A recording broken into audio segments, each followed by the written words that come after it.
Assalamualaikum warahmatullahi wabarakatuh. Pada kesempatan ini saya sebagai dosen setia Tridharma Nusantara Makassar yang juga sebagai pengampu untuk mata kuliah Marketing Management akan menjelaskan bagaimana menciptakan nilai, kepuasan, dan loyalitas pelanggan. Seperti yang kita ketahui bahwa pada saat ini perusahaan tentunya akan menghadapi berbagai persaingan yang semakin ketat.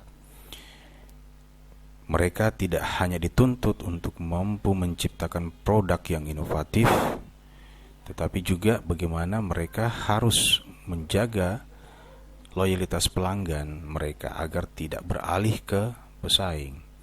Nah, tentunya perusahaan dituntut untuk mampu menciptakan nilai dari setiap produknya sehingga akan menghasilkan kepuasan dan akan membuat loyalitas pelanggan.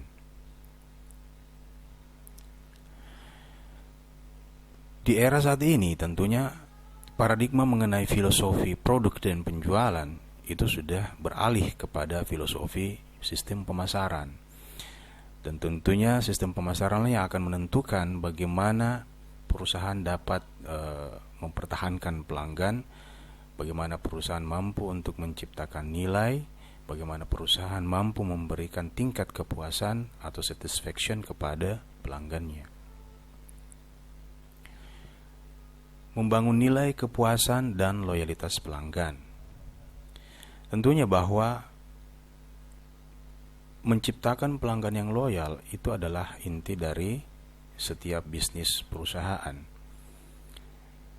Jadi walaupun perusahaan tujuan utamanya adalah bagaimana bisa memaksimumkan laba, tetapi hal itu akan bisa terwujud ketika perusahaan mampu menjaga kesetiaan pelanggan terhadap perusahaannya. Nah, tentunya kita akan melihat bagaimana paradigma tradisional yang kemudian sudah tidak relevan lagi untuk diterapkan, di mana diagram organisasi tradisional dimaksud adalah bahwa perusahaan hanya memfokuskan pada manajemen puncak. Perusahaan hanya memfokuskan pada keuntungan semata, tetapi tidak memperhatikan bagaimana memberikan tingkat kepuasan kepada pelanggan, bagaimana untuk menjaga loyalitas pelanggannya. Nah, tentunya perusahaan yang baik, perusahaan yang mampu menghadapi persaingan hari ini akan membalik diagram tersebut. Jadi pada puncak piramid yang ada adalah pelanggan. Pelanggan sebagai fokus utama, pelanggan menjadi orientasi dari perusahaan. Bagaimana mereka mampu mengidentifikasi kebutuhan, keinginan pelanggan tersebut sehingga mampu menghasilkan produk yang akan membuat pembeli atau pelanggan itu akan melakukan pembelian berulang. Ya, dan selanjutnya kita akan melihat bagaimana bagan organisasi tradisional versus organisasi yang berorientasi pelanggan. Pada bagan organisasi tradisional, kita bisa melihat bagaimana orientasi perusahaan itu hanya pada bagaimana bagaimana manajemen puncak itu mendapatkan laporan akan laba, tetapi tidak melihat pada apa yang menjadi keinginan dan kebutuhan pelanggan. Ya, jadi pada bentuk piramida organisasi tradisional di sini, manajemen puncak berada pada fokus pada perusahaan yang tertinggi, dan seterusnya pada middle management atau manajemen menengah, yang kemudian pada petugas lini depan atau frontline officer, barulah kepada tujuan kepada pelanggan itu sendiri. Nah, paradigma ini tentunya sudah tidak relevan pada kondisi ketika menghadapi persaingan bisnis di era saat ini. Bagaimana kita melihat ketika piramida tersebut dibalik, ya, bagaimana bagian organisasi yang berorientasi pada pelanggan itu tentunya fokus dan tujuan utamanya adalah selalu pada keinginan dan kebutuhan pelanggan. Jadi fokus pelanggan di sini adalah bagaimana perusahaan dari semua lini itu bisa mengetahui apa yang menjadi preferensi pelanggan. Jadi kita lihat dalam bagian ini pelanggan adalah yang pertama. Kemudian frontline officer, yang kemudian yang menjadi pelayan, baik itu sebagai marketingnya, baik itu sebagai resepsionis dan sebagainya, yang kemudian didukung oleh middle management atau manajemen menengah. Dan selanjutnya support diberikan oleh manajemen puncak. Pada berbagai level di tingkatan piramida terbalik ini, manajemen puncak, manajemen menengah itu dan petugas di depan itu memiliki komunikasi yang sama terhadap pelanggan. Dalam artian bahwa petugas lini depan atau frontline officer itu mengetahui yang sudah pasti sebagai pelayan akhir kepada end user.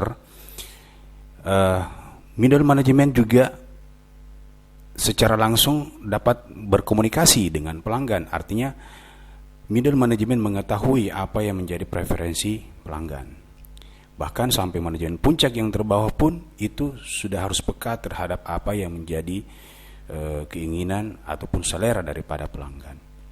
Jadi seperti itu gambaran bahwa kondisi atau paradigma tradisional dalam bentuk piramida untuk saat ini sudah usang, sudah tidak relevan, dan bagaimana perusahaan untuk bisa mendapatkan pelanggan yang loyal itu harus membalik piramida tersebut menjadi pelanggan yang diutamakan atau fokus kepada pelanggan.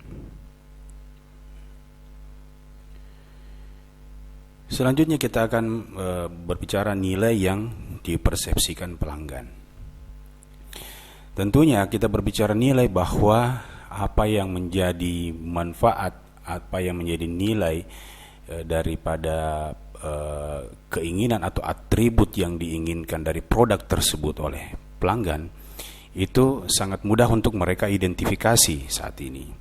Karena konsumen telah lebih rasional di dalam melihat, di dalam mengamati, di dalam mengakses informasi, ya. Dan beberapa konsumen juga memang yang sudah punya pengalaman, bahkan memang ada beberapa konsumen yang punya pengetahuan terhadap produk. Ya, mereka beberapa memiliki pendidikan yang mendukung untuk mereka bisa melihat, memilih dan memilah produk tersebut. Ya. Informasi yang mereka dapatkan terhadap suatu produk itu sangat mudah, ya. Internet sudah menjadi keniscayaan, informasi yang cepat, akses yang cepat tentunya akan membuat konsumen mudah untuk mengidentifikasi, mudah untuk memilih apa yang menjadi kebutuhan ataupun keinginan mereka. Ya. Dan mereka memiliki alternatif, ya, ketika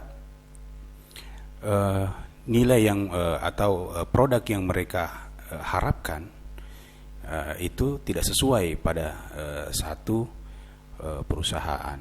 Mereka akan mencari alternatif yang lebih unggul. Selanjutnya, nilai yang dipersepsikan pelanggan adalah selisih antara penilaian pelanggan atas manfaat dan keseluruhan biaya dari suatu penawaran terhadap penawaran alternatifnya. Atau bisa kita sederhanakan bahwa nilai bagi pelanggan di sini adalah selisih antara nilai pelanggan total dan biaya pelanggan total. Nah, nilai pelanggan total di sini adalah keseluruhan manfaat yang diharapkan oleh pelanggan dari produk atau jasa tertentu. Sedangkan biaya pelanggan total di sini adalah keseluruhan biaya yang diharapkan, yang kemudian diekspektasikan oleh konsumen yang dikeluarkannya untuk mendapatkan, untuk mengevaluasi, untuk menggunakan produk tersebut, bahkan untuk menyingkirkan atau membuang produk atau jasa tersebut. Jadi kita bisa simpulkan bahwa nilai pelanggan adalah nilai saat ini ditambah dengan nilai masa depan. Jadi misalkan ketika kita membeli suatu produk, kita akan mendapatkan manfaat saat ini, bahkan juga untuk manfaat di masa yang akan datang. Nah, itulah yang kemudian menjadi fokus perusahaan di dalam menciptakan nilai untuk meningkatkan kepuasan pelanggan. Ya, selanjutnya kita akan melihat bagaimana penentu nilai yang diberikan ke pelanggan.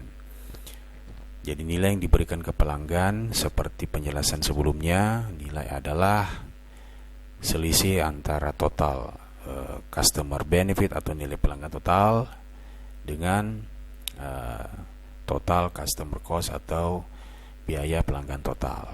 Nah, tentunya kita bisa melihat seperti apa sih yang dimaksud dengan nilai pelanggan total itu. Yang pertama adalah image benefit atau nilai citra.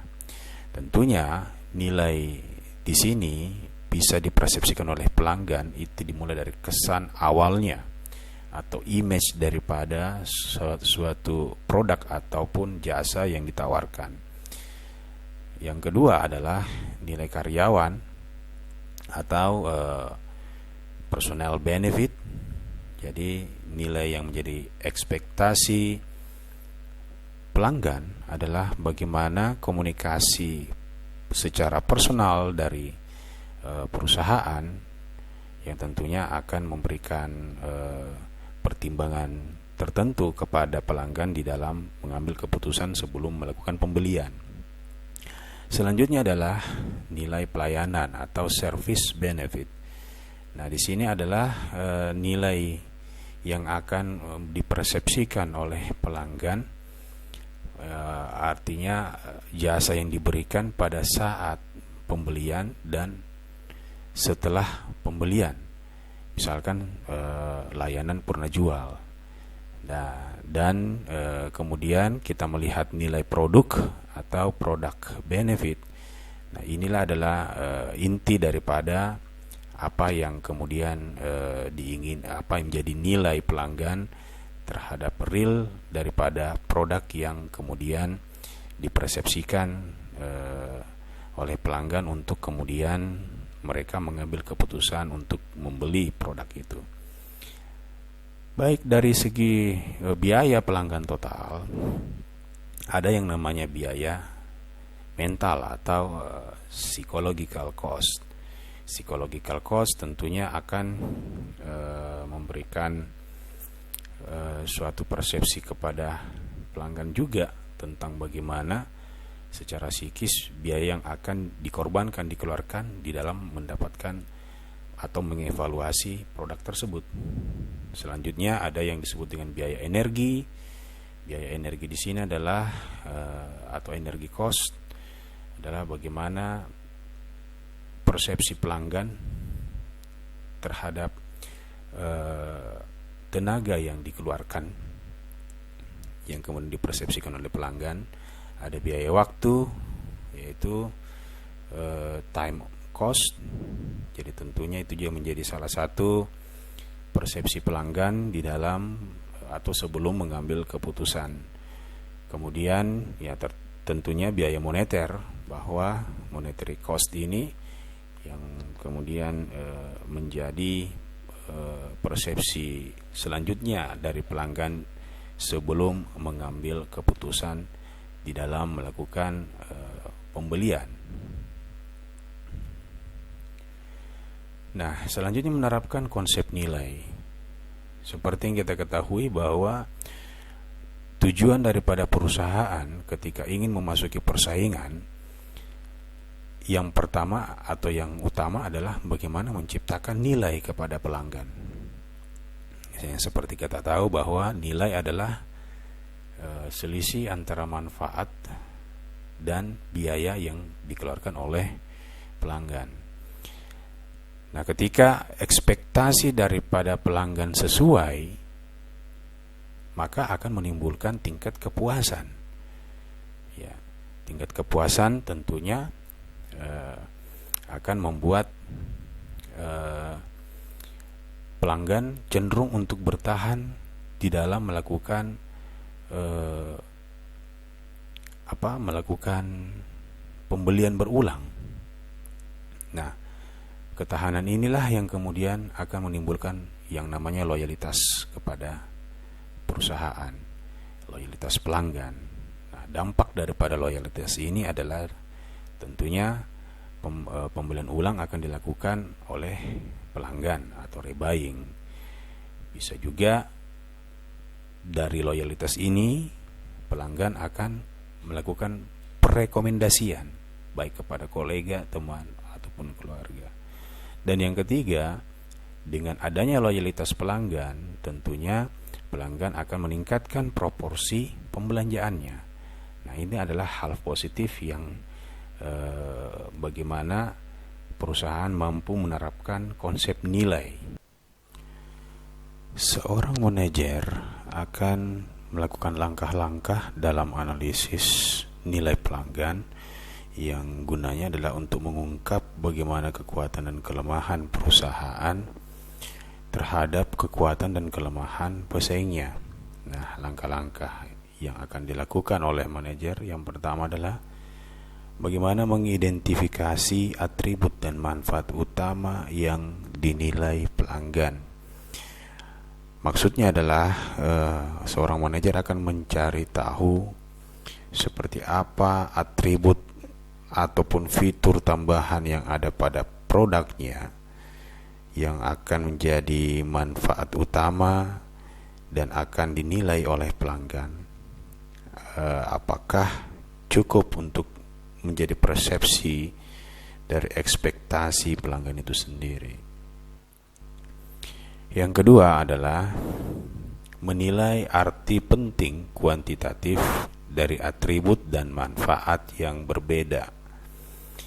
Jadi seorang manajer akan melihat apakah dampak daripada kuantitas pada penamaan atribut itu akan sesuai dengan nilai yang menjadi preferensi pelanggan.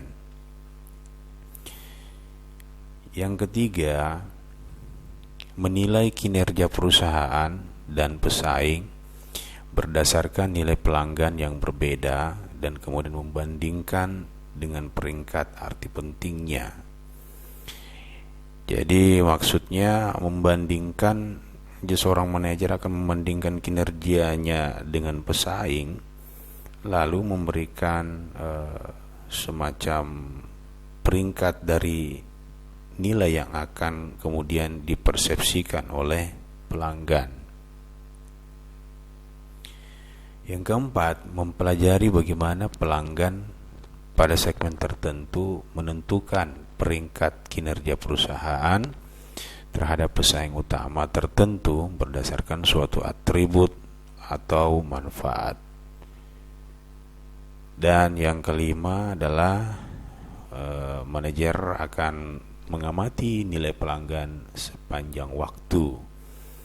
Di sini tentunya akan seorang manajer harus menerapkan yang namanya customer relationship management yang nanti kita akan jelaskan. Selanjutnya adalah menghantarkan nilai pelanggan yang tinggi. Tentunya konsumen yang kita ketahui mempunyai beragam tingkat loyalitas terhadap merek, toko, dan perusahaan tertentu. Dan Oliver sendiri mendefinisikan bahwa loyalitas sebagai komitmen yang dipegang secara mendalam untuk membeli atau mendukung kembali produk atau jasa yang disukai di masa depan, meski pengaruh situasi dan usaha pemasaran akan berpotensi menyebabkan pelanggan beralih. Jadi perusahaan harus dituntut menjaga mutu, kualitas, dan sistem pemasarannya, sehingga bagaimana loyalitas pelanggan itu selalu mampu mereka dominasi, ya. Jadi pelanggan di sini memiliki prinsip bahwa pada suatu waktu ketika keinginan mereka tidak terpenuhi, maka akan membuat mereka beralih ke produk yang lain atau merek yang lain. Ya. Selanjutnya, bahwa proposisi nilai adalah pernyataan tentang pengalaman yang akan didapatkan pelanggan dari penawaran pasar perusahaan dan dari hubungan mereka dengan pemasok. Jadi sistem penghantaran yang dimaksud adalah didapatkan dari pengalaman pelanggan di dalam melakukan proses menggunakan barang tersebut. Ya, sekarang kita akan berbicara total kepuasan pelanggan. Jadi secara umum, kepuasan atau satisfaction adalah perasaan senang atau kecewa seseorang yang muncul setelah membandingkan antara persepsi atau kesannya terhadap kinerja atau hasil suatu produk dan harapan-harapannya. Ya. Jadi kepuasan yang kita ketahui adalah merupakan fungsi dari persepsi, kesan atas kinerja dan harapan.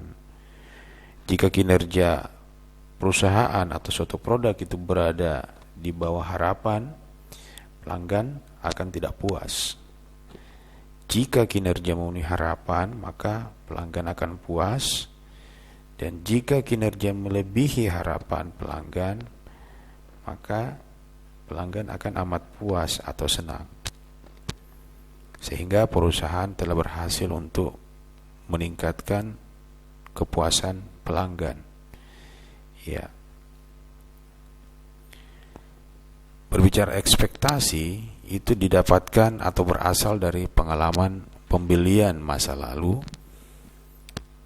Ekspektasi juga atau harapan itu bisa ada dari nasihat teman ataupun rekan, bisa datang dari informasi dan janji pemasar ataupun pesaing melalui periklanan yang mereka buat, dan keputusan pelanggan untuk bersikap loyal atau tidak loyal terhadap perusahaan itu tergantung dari bagaimana perusahaan menjalankan atau bagaimana performa perusahaan itu sendiri. Selanjutnya kita melihat bagaimana konsep kepuasan pelanggan. Jadi berbicara konsep kepuasan pelanggan, di sini kita akan melihat dua perspektif. Yang pertama adalah tujuan perusahaan dan tujuan pelanggan itu sendiri.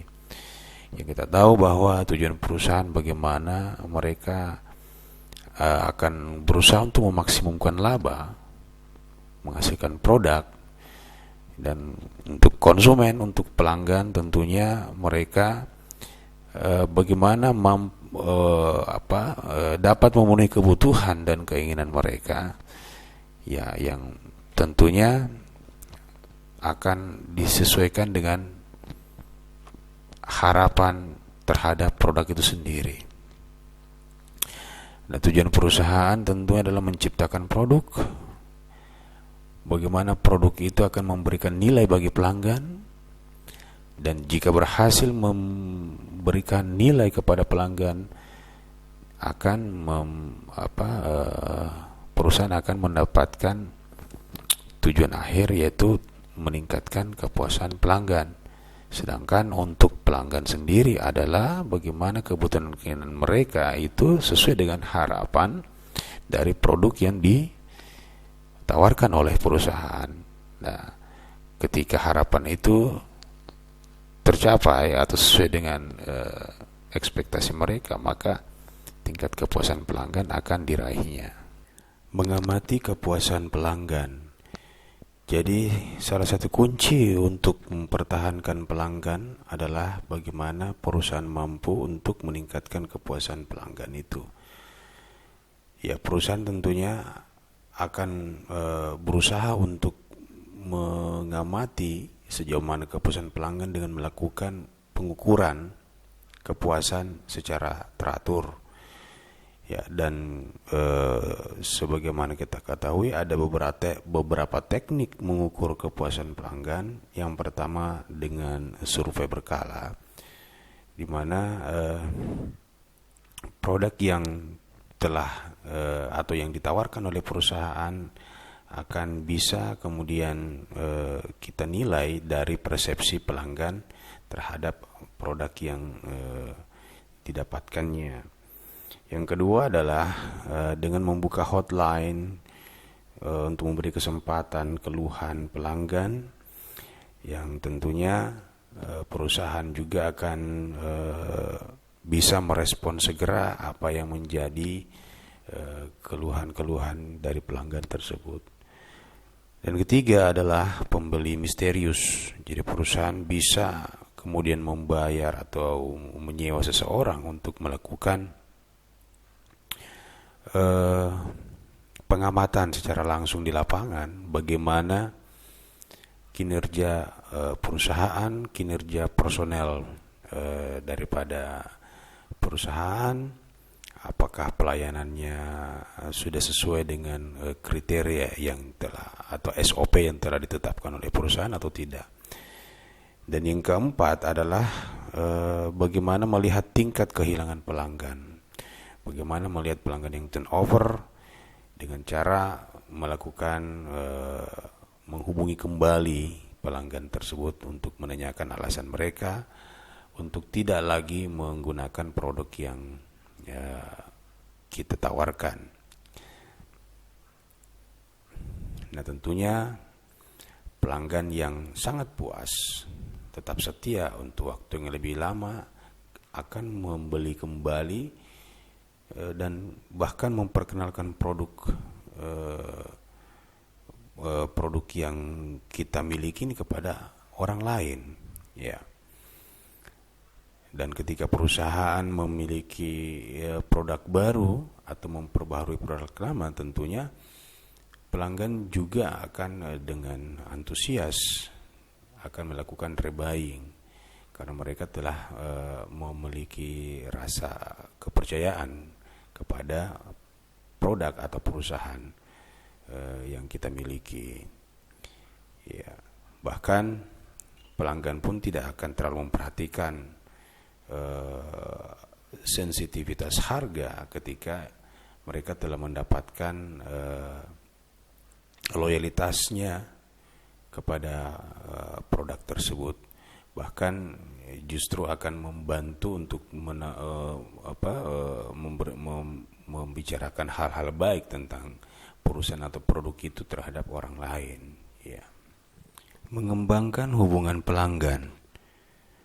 Jadi orientasi perusahaan terhadap pelanggan saat ini itu telah beralih dari konsep transaksi menjadi konsep pembentukan relasi atau hubungan baik, atau juga kita sebut manajemen hubungan pelanggan atau customer relationship management.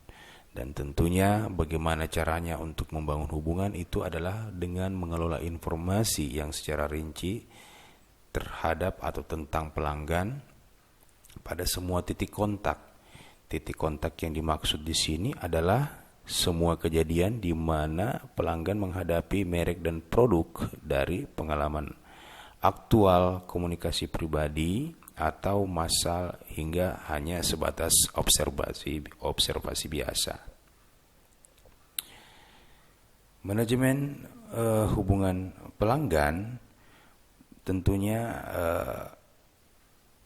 harus dilaksanakan berdasarkan database ataupun informasi yang perusahaan miliki terhadap pelanggan yang selama ini loyal terhadapnya, yang tentunya perusahaan akan mendapatkan informasi terbaru mengenai pelanggan, mulai dari keluhan, hal-hal baru yang mungkin atau request produk yang kemudian menjadi keinginan terbaru dari pelanggan, ataupun jenis-jenis servis yang mungkin perlu ditingkatkan. Ya, jadi tentunya fungsi daripada customer relationship management ini adalah akan meningkatkan loyalitas pelanggan dan juga akan meningkatkan pendapatan, akan mengurangi biaya untuk kemudian perusahaan mampu menghasilkan atau mencapai laba yang maksimum dengan tingkat loyalitas pelanggan yang tinggi. Ya, jadi manajemen hubungan pelanggan memungkinkan perusahaan menyediakan layanan pelanggan real time yang sempurna mulai melalui penggunaan informasi yang ada. Ya. Nah, beberapa cara untuk membangun loyalitas. Yang pertama adalah tentu interaksi dengan pelanggan. Nah, tentunya di era digital saat ini komunikasi terhadap pelanggan itu bisa melalui email, mailing, ya, bisa melalui media sosial dan banyak media yang kemudian sangat mempermudah untuk interaksi antara perusahaan dan pelanggan. Yang kedua, mendengarkan pelanggan merupakan hal penting dalam manajemen hubungan pelanggan. Jadi tentunya apa yang kemudian menjadi selera konsumen itu akan mudah untuk menjadi referensi perusahaan untuk kemudian melakukan inovasi produk, sehingga bukan hal yang tidak mungkin perusahaan akhirnya akan bisa membuat yang namanya ceruk pasar, dan kemudian akan membuka segmen baru lagi untuk bagaimana mereka mampu melakukan inovasi-inovasi. Yang ketiga, mengembangkan program loyalitas. Nah, program loyalitas ini dibagi atas dua. Yang pertama adalah program frekuensi. Nah, program frekuensi dan program keanggotaan klub. Program frekuensi di sini adalah semacam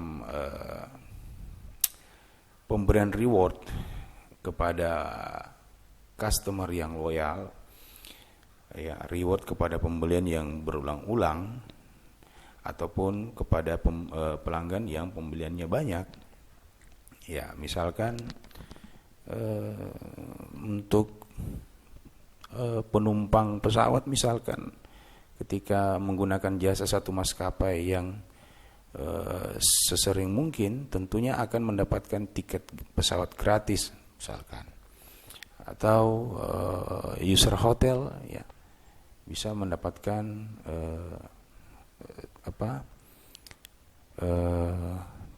tiket hotel gratis misalkan, dan lain-lain. Ya, selanjutnya adalah program keanggotaan klub atau club membership program. Nah, dalam keseharian kita sering mendapatkan ketika kita berkomunikasi dengan perusahaan, bagaimana perusahaan akan dengan sesegera mungkin berusaha untuk mendapatkan kesetiaan dari pelanggan dengan cara menawarkan member. Nah, itulah yang kemudian menjadi bentuk persaingan setiap perusahaan untuk bagaimana mendapatkan loyalitas pelanggan itu sendiri. Jadi kesimpulan untuk materi ini adalah untuk mendapatkan loyalitas pelanggan, maka perusahaan harus memperhatikan kinerja perusahaan, kinerja atau kualitas produk yang dihasilkan, yang ditawarkan, dan tentunya bagaimana perusahaan menciptakan nilai yang sesuai dengan harapan pelanggan, dan untuk bagaimana terjadinya komunikasi yang interaktif atau interaksi komunikasi yang berkelanjutan, maka perusahaan perlu mengembangkan hubungan pelanggan melalui customer relationship management.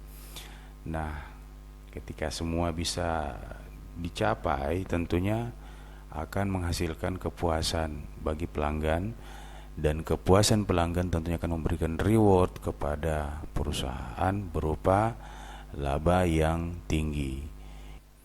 Jadi demikianlah penjelasan saya mengenai materi menciptakan nilai, kepuasan, dan loyalitas pelanggan. Dan selanjutnya kita akan mendiskusikan kembali materi ini di kelas online kita. Dan jangan lupa like and subscribe channel dari Setia Tridharma Nusantara Makassar. Wabillahi taufiq wal hidayah. Wassalamualaikum warahmatullahi wabarakatuh.